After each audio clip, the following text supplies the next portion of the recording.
La constitucionalización del derecho es el fenómeno jurídico donde el ordenamiento legal de un país debe estar regido en su interpretación y aplicación por la Constitución. Esto quiere decir que la norma primaria que debe regular en forma obligatoria el derecho del país es la Constitución, puesto que ella no es, como decía un revolucionario norteamericano, Patrick Henry, un instrumento del gobierno para controlar el pueblo. Es lo contrario. Es una herramienta del pueblo para controlar el gobierno. De acuerdo con el doctrinario italiano Riccardo Guastini, por constitucionalización del ordenamiento jurídico podemos entender un proceso de transformación de este, al término del cual resulta totalmente impregnado por las normas constitucionales, porque la ley fundamental resulta extremadamente invasora, entrometida, capaz de condicionar tanto la legislación como la jurisprudencia y el estilo doctrinal, así como la acción de los actores políticos y las relaciones sociales. Anteriormente, el derecho supremo era el derecho procesal civil, por lo tanto, era el que irradiaba todo el ámbito jurídico. En la actualidad, ese papel está siendo asumido por el derecho constitucional, ya que se erige en una fuente primordial del derecho. Luego de la Segunda Guerra Mundial en Alemania, es donde por primera vez se habla sobre la necesidad de que la Constitución influyera en todo el ordenamiento jurídico, con la finalidad de que las normas constitucionales se convirtieran en normas obligatorias, surgiendo de esta forma el neoconstitucionalismo. El derecho parte de la importancia y de la necesidad de la protección de los derechos fundamentales y de la dignidad humana, dando lugar con ello a un nuevo constitucionalismo, llamado constitucionalización del derecho, caracterizado por la materialización del derecho por medio de los principios constitucionales, la garantía jurisdiccional de la Constitución y la importancia de su argumentación. La diferencia entre un ordenamiento constitucionalizado y otro que no lo está consiste en que el segundo, la Constitución, no tiene un carácter normativo. En el primero, en cambio, resulta ser un orden fundamental que impone realizar determinadas acciones y no solo limitaciones al Estado, sino a las personas privadas de libertad. La rigidez y la garantía jurisdiccional de la Constitución son los primeros elementos que contribuyen a este fenómeno.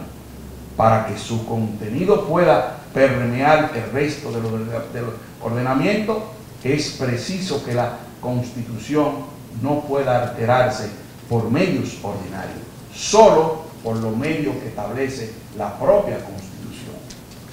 Para asegurar la objetividad de su significado y su aplicación, se requieren los elementos institucionales que caracterizan el diseño y el ejercicio de la función jurisdiccional, que ofrecen los órganos netamente políticos.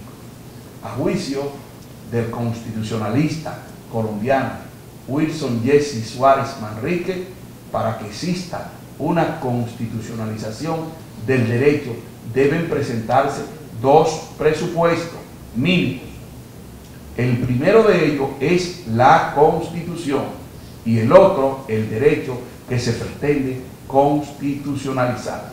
Sostiene además Manrique que la Constitución debe estar dotada de algunos elementos sin los cuales no puede hablarse de constitucionalización del derecho, a saber, primero, contenido material indeterminado.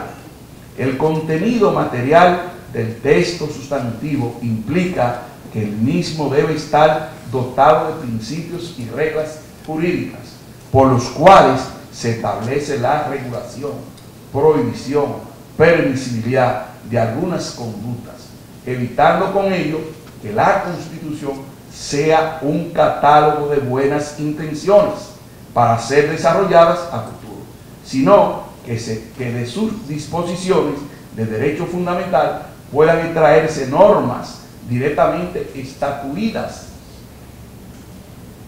adscritas o individuales, por medio de los cuales las conductas del Estado y de los particulares estén condicionadas y sometidas a reglas, entrando en contradicción con la expresión de que la Constitución es un pedazo de papel. Frase originalmente del escritor, político, economista, abogado y filósofo español Ferdinand Lassalle, y popularizada en la República Dominicana por el expresidente Joaquín Balaguer. Los postulados constitucionales con contenido material deben estar sustentados en normas que garanticen la obligatoriedad frente a sus destinatarios. El contenido de la Constitución debe ser indeterminado, ya que con ello se permite el desarrollo de los derechos fundamentales y sus postulados en diferentes grados.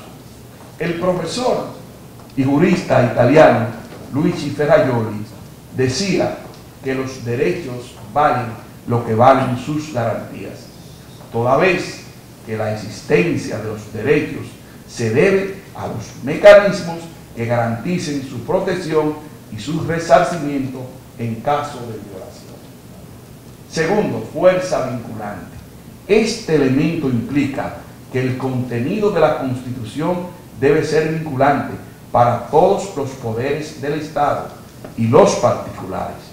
El proceso de constitucionalización supone dotar de contenido normativo a todas las disposiciones contenidas en la Carta Fundamental.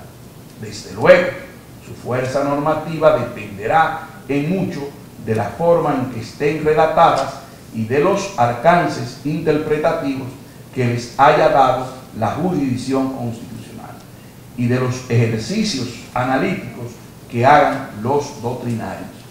Pero de lo que no debe quedar duda es que las normas constitucionales son ante todo y sobre todo normas jurídicas aplicables y vinculantes.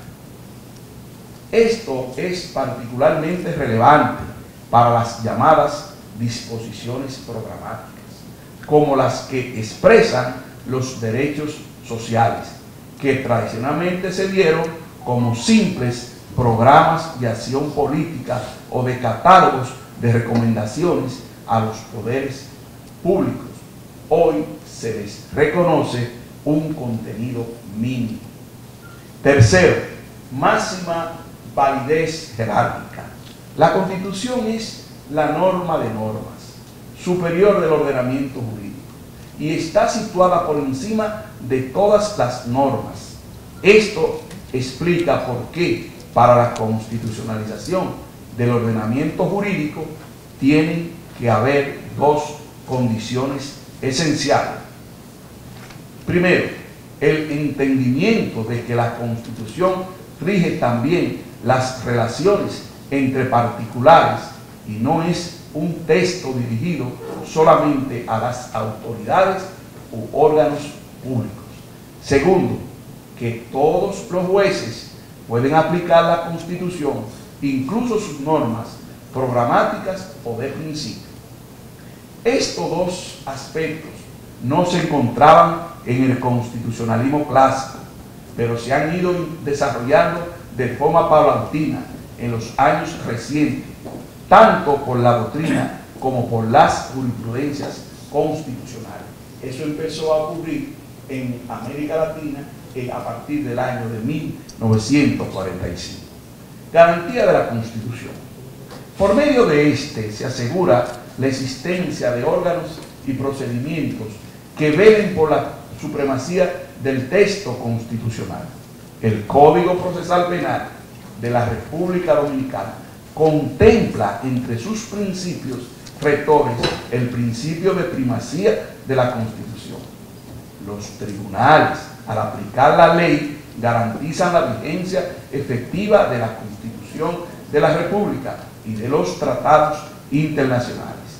Sus interpretaciones por los órganos jurisdiccionales creados por estos y cuyas normas y principios son de aplicación directa e inmediata en los casos sometidos a su jurisdicción y prevalecen siempre sobre la ley. La Constitución Dominicana ha contemplado su reconocimiento, donde se establece que es norma de normas y que debe ejecutarse en la actividad judicial.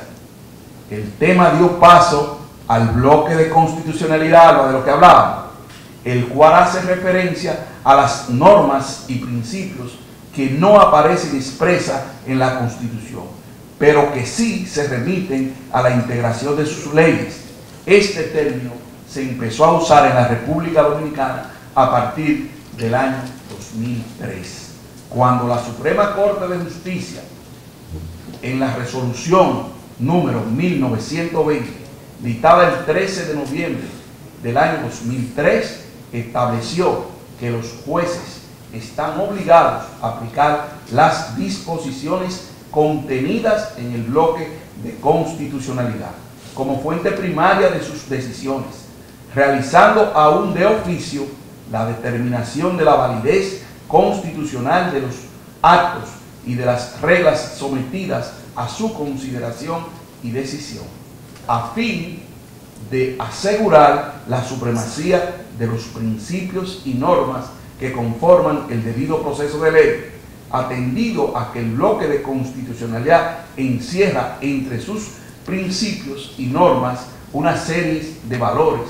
como el orden, la paz, la seguridad, la igualdad, la justicia, la libertad y otros, que al ser asumidos por nuestro ordenamiento jurídico se configuran como patrones de razonabilidad. Quinto, interpretación conforme a la Constitución. Esta condición no tiene que ver con la interpretación de la Constitución, sino con la interpretación de la ley. La interpretación conforme a la Constitución se da cuando el juez está obligado a aplicar en un caso concreto la norma que sea más apegada al mandato constitucional. Desde luego, la interpretación conforme también significa que, ante una interpretación de la ley que vulnere el texto constitucional u otra interpretación de la misma ley que no lo vulnere, el juez debe acoger aquella que no viole la Carta Sustantiva de la Nación. El constituyente dominicano fue muy sabio al incorporar en el artículo 74.4 de la Constitución la forma en cómo deben ser interpretadas las normas relativas a los derechos fundamentales, al establecer que los poderes públicos interpretan y aplican las normas relativas a los derechos fundamentales y sus garantías en el sentido más favorable a la persona titular de los mismos, y en caso de conflicto entre dos derechos procurarán armonizar los bienes e intereses protegidos por esta Constitución. Apegado a este criterio, el Tribunal Constitucional, en su sentencia 42/12, aplicó lo que se conoce como el test de ponderación, el cual consiste en que frente a un conflicto entre dos derechos, el tribunal aplicará el derecho más favorable a la persona.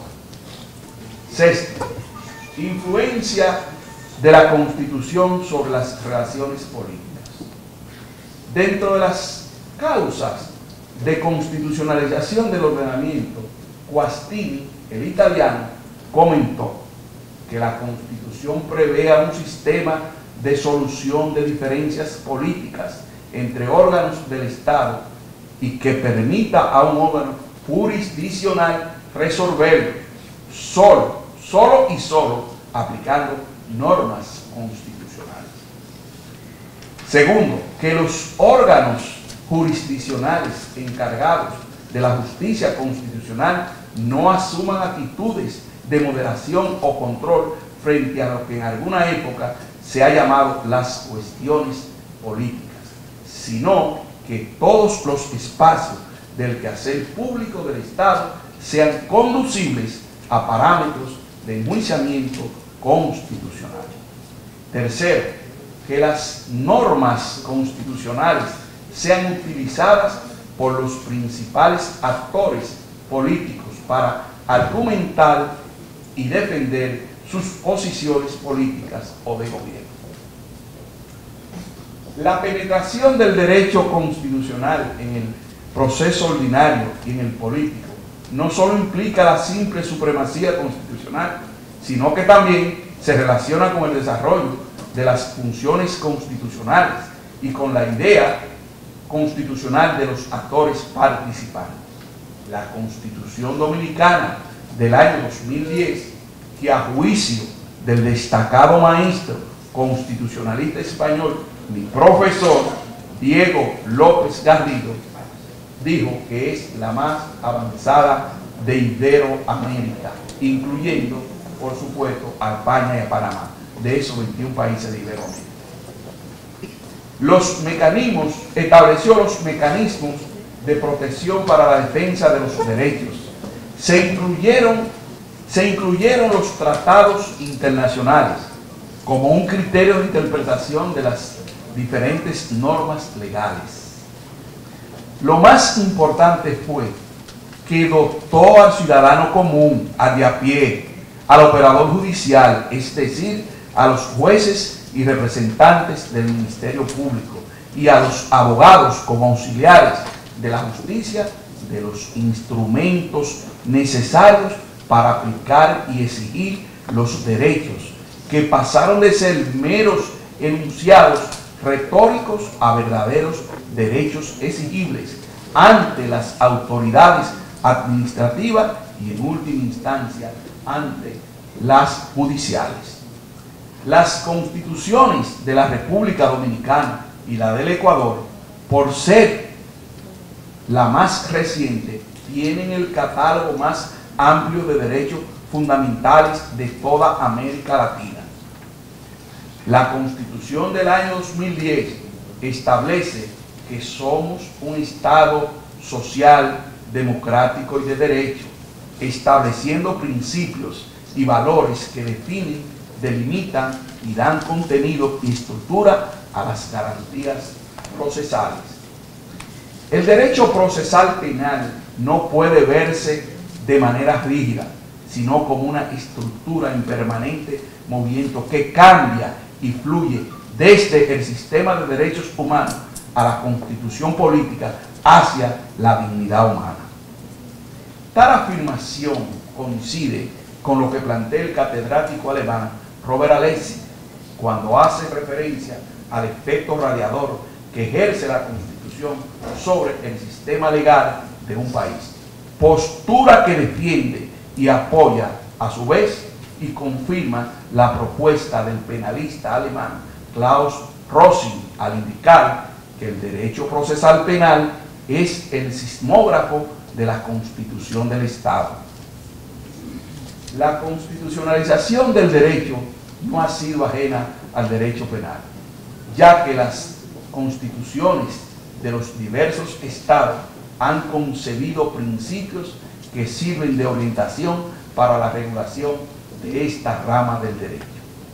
Con la entrada en vigencia de nuevos códigos en América Latina y en las últimas décadas, así como la modificación de los textos sustantivos de los países de la región, se han recogido posiciones garantistas y constitucionales sobre la necesidad de tener en cuenta los principios orientadores del derecho penal que se encuentran en los textos sustantivos de cada estado y en los tratados supranacionales.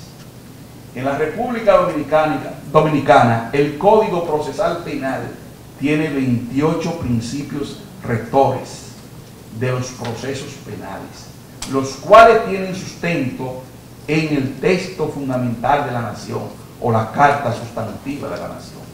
El derecho penal y el derecho procesal penal constitucionalizado persiguen la realización de los fines primordiales del Estado social, democrático y de derecho, entre los cuales se encuentra la garantía de la efectividad de los principios, derechos y deberes consagrados en la Constitución, de asegurar la convivencia pacífica, la vigencia de un orden justo a través del uso proporcionado del poder punitivo estatal, dentro del marco del respeto a la dignidad humana como valor supremo y a la solidaridad. Claro ejemplo de la constitucionalización del derecho penal y sus procesos es cuando los textos constitucionales contemplan el derecho de cada persona a un juicio público ante la autoridad competente, con observancia de que las formas de cada caso sean sometidas a juicio ante un tribunal independiente e imparcial, que se presuma su inocencia hasta una condena irrevocable, que se le informe de la acusación que pesa contra él o ella, al derecho de tener un debido proceso, a la tutela judicial efectiva, a una defensa técnica, a la no autoincriminación, a la no privación ilícita de su libertad, a no ser condenado 2 veces por el mismo delito, entre otras garantías constitucionales, a la dignidad humana,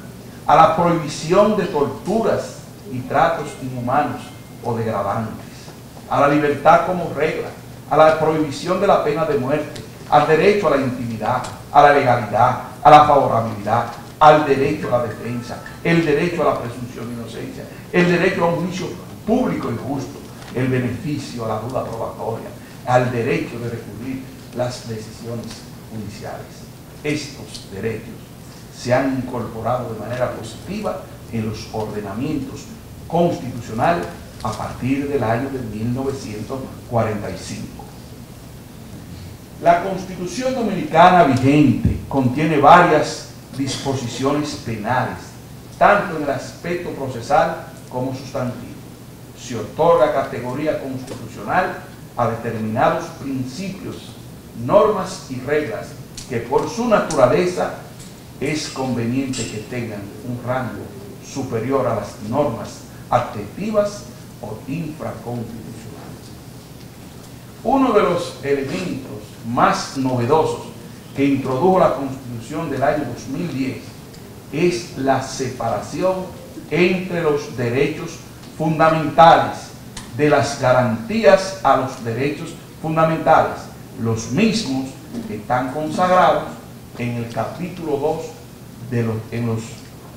en el título 2, en los capítulos 1 y 2 respectivamente de la Constitución, y abarcan desde el artículo 37 al artículo 73. En principio, el conjunto de disposiciones contenidas en la Constitución en materia procesal penal es de tipo garantista y del sistema acusatorio, por lo que el Código Penal de la República Dominicana está en armonía y en consonancia con la Carta Sustantiva de la Nación.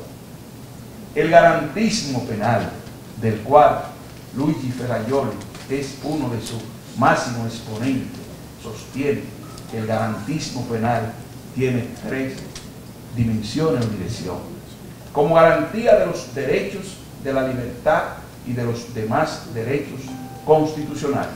Segundo, como garantía de los derechos frente a los poderes públicos y a los poderes privados del mercado, a lo que él llamó los poderes salvajes.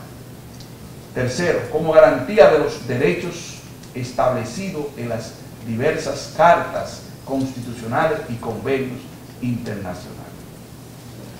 Entre las principales disposiciones de carácter penal y procesal penal relacionadas con estas materias contenidas en la Constitución están los artículos 37, 38, 39, 40, 42 y 44, que versan sobre diferentes temas, sobre la vida, sobre la igualdad, sobre la dignidad, sobre la libertad, sobre la seguridad personal, sobre la integración personal, respectivamente.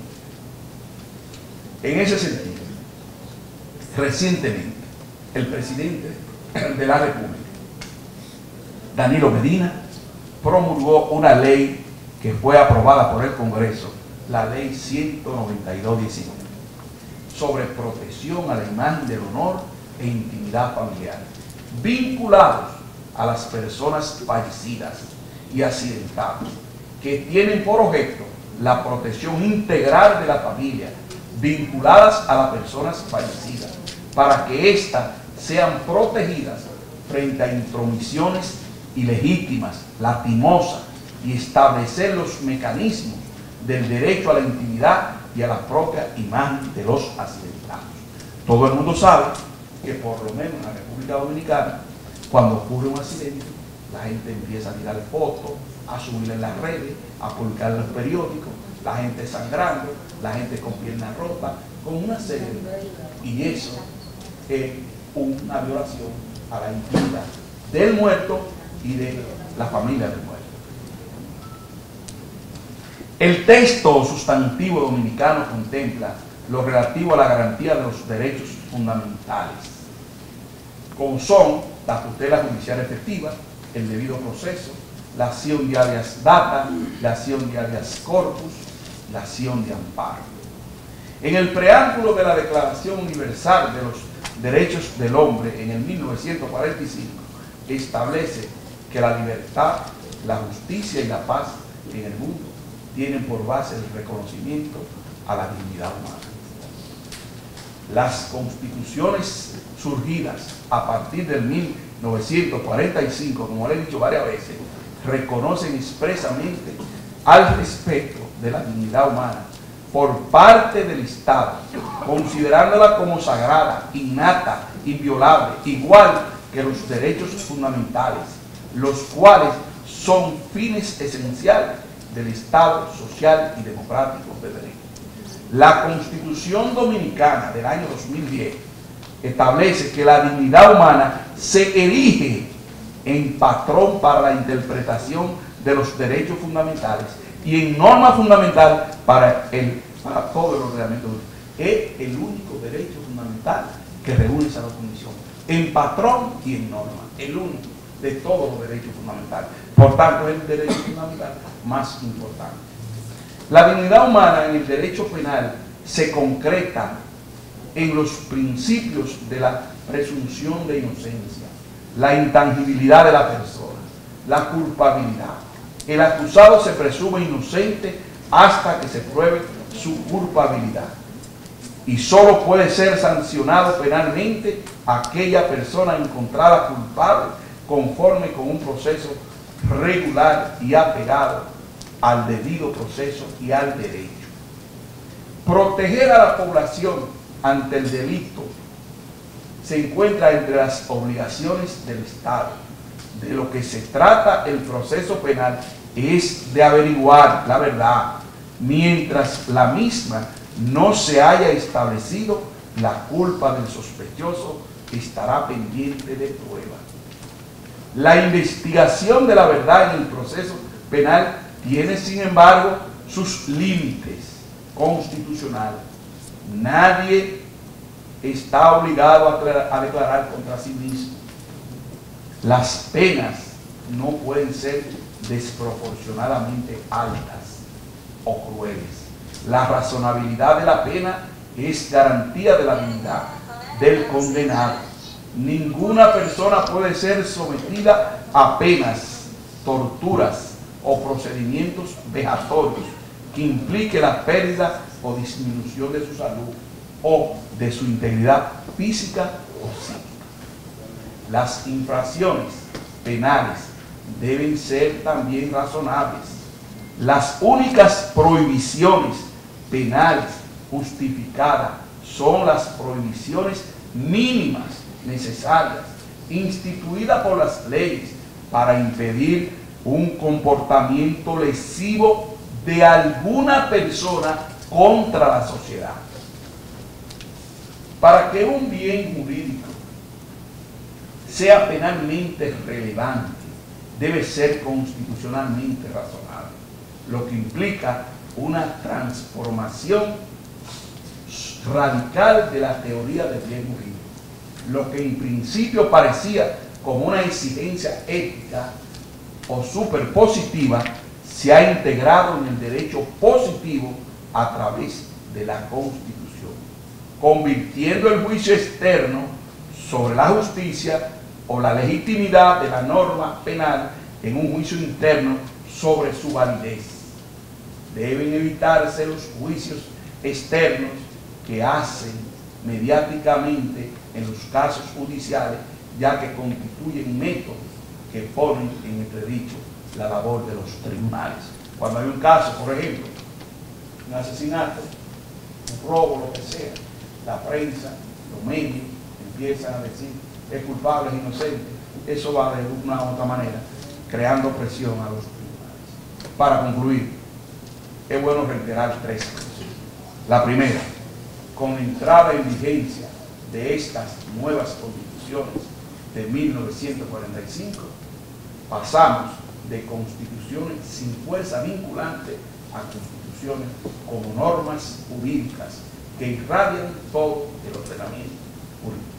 Segundo, que las constituciones hoy en día son verdaderas fuentes de derecho, de tal manera que el derecho penal, al igual que las demás disciplinas, deben observar las normas, principios, reglas constitucionales. Y tercero, los órganos de garantía constitucionales son los encargados del cierre en materia constitucional y son encargados, entre otras funciones, para velar por la guarda y supremacía constitucional. Si la Carta Sustantiva de la Nación es norma de normas, creemos que todo el derecho, y en especial el derecho penal, debe estar sometido a los preceptos constitucionales. Y finalmente quiero terminar con una frase de Gerald Ford, cuando decía: la Constitución es la piedra angular de todas nuestras libertades. Guárdala, cuídala, mantén el honor y el orden en tu propia casa, y la República perdurará.